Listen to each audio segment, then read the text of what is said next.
Congress party ने काफ़ी ज़्यादा जातिगत जनगणना के बारे में उठाया था, ये मुद्दा उठाया था। और जब नीतीश कुमार आपके साथ थे, तब उन्होंने वहाँ पर बिहार में हुआ भी ये चीज़। अगर उसको ये चिंता रहे कि हमें रोटी कैसे मिलेगी, हम मर जाएंगे, तो फिर देश की सुरक्षा क्या करेगा। सवाल इस बात का ये सोचना चाहिए। और उसके हकों पर कुठाराघात होगा। अगर उनके स्वाभिमान और सम्मान को दबाया जाएगा तो वो राष्ट्र कैसे मजबूत होगा, ये सबसे बड़ी चिंता का विषय है। इंसानियत से जुड़ा हुआ है, राष्ट्र की अस्मिता से जुड़ा हुआ है, राष्ट्र की सुरक्षा से जुड़ा हुआ है। इसलिए मुद्दा खत्म होने का सवाल नहीं है। ये इस समय कांग्रेस के पूर्व राज्यसभा सांसद और कैबिनेट मंत्री रहे मध्य प्रदेश के राजमणि पाटिल जी हैं, क्योंकि देश के अंदर इतना मुद्दा आ रहा है, तमाम तरह के मुद्दे हो रहे हैं। और आने वाले टाइम में जो है विधानसभा का चुनाव भी है, जिसमें हरियाणा के ऊपर सभी की नजर है। लेकिन आज एक हरियाणा की सरकार ने एक फैसला दिया सर। फैसला में ये कहा जाता है कि अग्निवीर जो होगी उसको 10% आरक्षण मिलेगा, होमगार्ड वगैरह में, सर्विस में। तो ये अग्निवीर का मुद्दा क्या खत्म हो गया आरक्षण देने से? अग्निवीर का मुद्दा जो है, ये जीवन से जुड़ा हुआ है, इंसानियत से जुड़ा हुआ है, राष्ट्र की अस्मिता से जुड़ा हुआ है, राष्ट्र की सुरक्षा से जुड़ा हुआ है। इसलिए मुद्दा खत्म होने का सवाल नहीं है। ये मुद्दा तभी खत्म होगा जब राहुल गांधी की घोषणा के आधार पर अग्निवीरों को समाप्त करके पुरानी पद्धति से उनका हक और अधिकार बहाल किया जाएगा। पर सर आरक्षण दे रही है ना भाजपा। आरक्षण क्या होता है? आरक्षण इनसे पूछे। भारतीय जनता पार्टी तो आरक्षण के विरोध में है। कभी इन्होंने आरक्षण दिया है? बैकवर्ड के हितों को दबाने का प्रयास किया है, उनके स्वाभिमान और सम्मान को कुचलने का प्रयास किया है। भाषणों में जरूर कहते रहे हैं मोदी जी, यहाँ तक कि माने हम भी प्रधान वो हैं, पिछड़े वर्ग के हैं। और अगर कोई बात होती है तो वो पिछड़े वर्ग के साथ जोड़ करके कि हमारा अपमान नहीं, पिछड़े वर्ग का अपमान है। लेकिन प्रैक्टिकली आरक्षण के खिलाफ है। कहीं आरक्षण नहीं दिया। आरक्षण की जो व्यवस्था हुई, कांग्रेस ने जो आरक्षण दिया वो कांग्रेस ने दिया है। और अग्निवीर आप सोचिए कि माने जो देश की सुरक्षा के लिए सब कुछ दांव पे लगा देता है, जीवन अर्पण कर देता है, अगर उसका जीवन खुद सुरक्षित नहीं रहे हैं, अगर उसको ये चिंता रहे कि हमें रोटी कैसे मिलेगी, हम मर जाएंगे, तो फिर देश की सुरक्षा क्या करेगा। सवाल इस बात का ये सोचना चाहिए। और जो सरकार सबको दैनिक वेतन बनाना चाहती है, सबको माने दूसरे के ऊपर डिपेंड करना चाहती है कि कोई अपने पैरों पर खड़ा ना रहे। और जब उन्होंने सेना तक को नहीं छोड़ा तो फिर और देश के साथ क्या होगा, ये सोचने की बात है। पिछली बार के चुनाव में कांग्रेस पार्टी ने काफी ज्यादा जातिगत जनगणना के बारे में उठाया था, ये मुद्दा उठाया था। और जब नीतीश कुमार आपके साथ थे, तब उन्होंने वहां पर बिहार में हुआ भी ये चीज। क्या इस बार लगता है कि जातिगत जनगणना एक मुद्दा बनेगा विधानसभा चुनाव में, या इस बार कांग्रेस पार्टी उसको उठाने की मूड में? नहीं, मुद्दा नहीं, वो यथार्थ है, सच्चाई है। पिछड़े वर्ग का किसी जात से संबंधित नहीं है, किसी वर्ग से संबंधित नहीं है, बल्कि उससे संबंधित इस देश की सबसे बड़ी ताकत कोई है तो इस देश का गरीब है, इस देश के पिछड़ा है। पिछड़े की 52% आबादी है। यही वर्ग है जो धरती का सीना चीर करके अन्न पैदा करता है, दुनिया का पेट भरता है। यही अपना खून और पसीना बहाता है, तब देश की प्रगति और विकास की आधारशिला लिखी जाती है। अगर उसका मनोबल कमजोर होगा, अगर उसके हकों पर कुठाराघात होगा, अगर उनके स्वाभिमान और सम्मान को दबाया जाएगा तो वो राष्ट्र कैसे मजबूत होगा, ये सबसे बड़ी चिंता का विषय है। राहुल गांधी ने जो कहा है वो इसी परिप्रेक्ष्य में कहा है कि हमारे देश के हजारों साल की परंपराएं हैं, चली आ रही हैं, जो शैक्षणिक रूप से, सामाजिक रूप से जो पिछड़े हैं, जो जिनकी पहचान सामाजिक स्तर पर होती है, शिक्षा के क्षेत्र में होती है, बड़ा छोटा माना जाता है, उसको सम्मान मिलता है।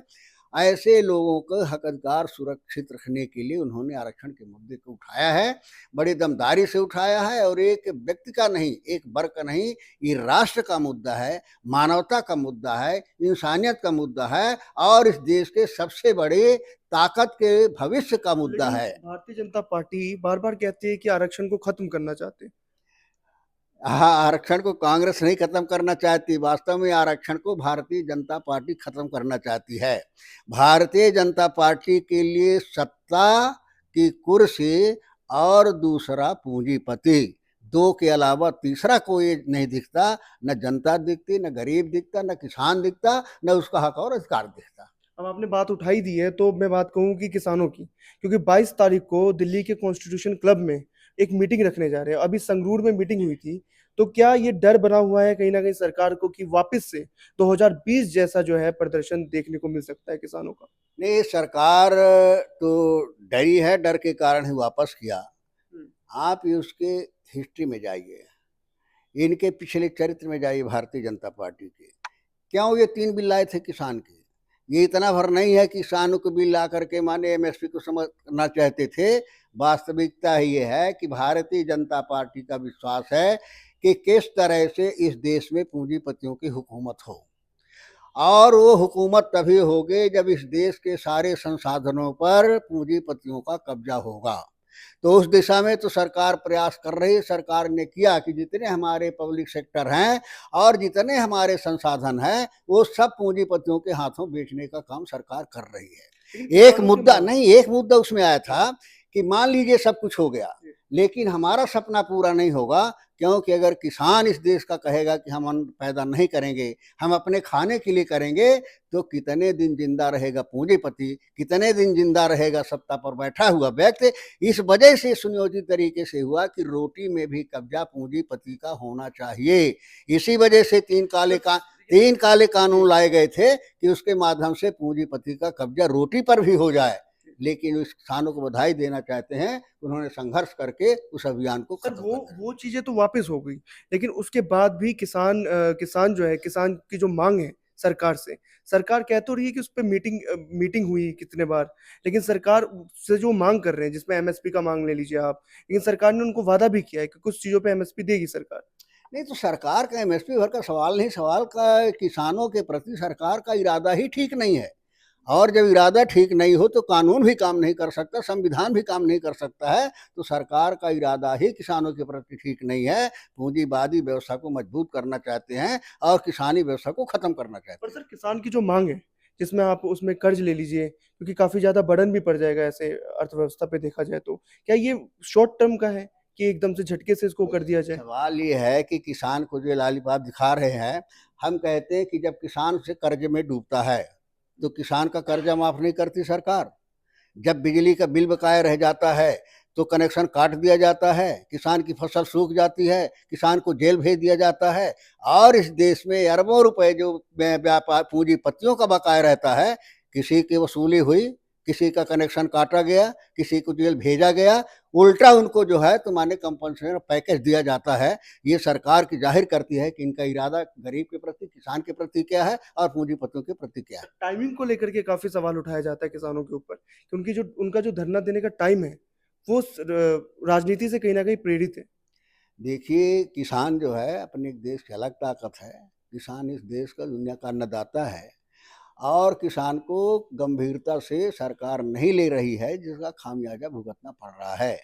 और किसान जब तक माने मजबूत नहीं होगा, आत्मबल उसका मजबूत नहीं होगा, जब तक उसकी सुविधाएं नहीं बढ़ेंगे, तब तक कोई भी देश प्रगति और विकास के रास्ते पर आगे नहीं बढ़ सकता। सर कांग्रेस कॉन्फिडेंस है, क्योंकि जिस तरीके से रिजल्ट आया, बाई पोल का भी रिजल्ट आया, बाई इलेक्शन का, उसके बाद आने वाले टाइम में जो विधानसभा है हरियाणा में, महाराष्ट्र में, तो महाराष्ट्र में भी अच्छा प्रदर्शन रहा कांग्रेस का, तो क्या कॉन्फिडेंस है कांग्रेस की आने वाले टाइम में उनकी सरकार बनने जा रही है?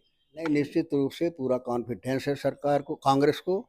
और कॉन्फिडेंस इसलिए है कि कांग्रेस के साथ सच्चाई है, कांग्रेस के साथ वो मुद्दे हैं, कांग्रेस के साथ वो वादे हैं। जिन वादों के लिए, मुद्दे के लिए कांग्रेस ने हमेशा संघर्ष किया है, संघर्ष करती रही है।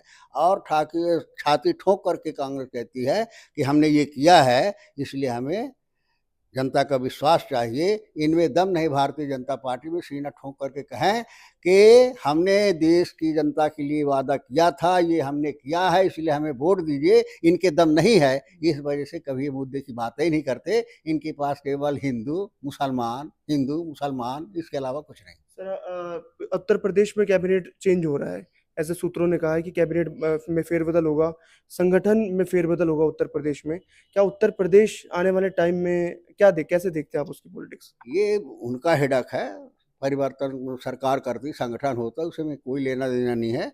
लेकिन इसमें उत्तर प्रदेश की जनता ने मन बना लिया है कि अब उस विचारधारा को मजबूत करेगी जिस विचारधारा पर इस देश के गरीब से गरीब का हक अधिकार सुरक्षित है। उत्तर प्रदेश योगी तो कह रहे थे, योगी आदित्यनाथ, की बुलडोजर तो सही मायने में इस्तेमाल किया गया, लेकिन उसको गलत ले लिया गया जनता ने।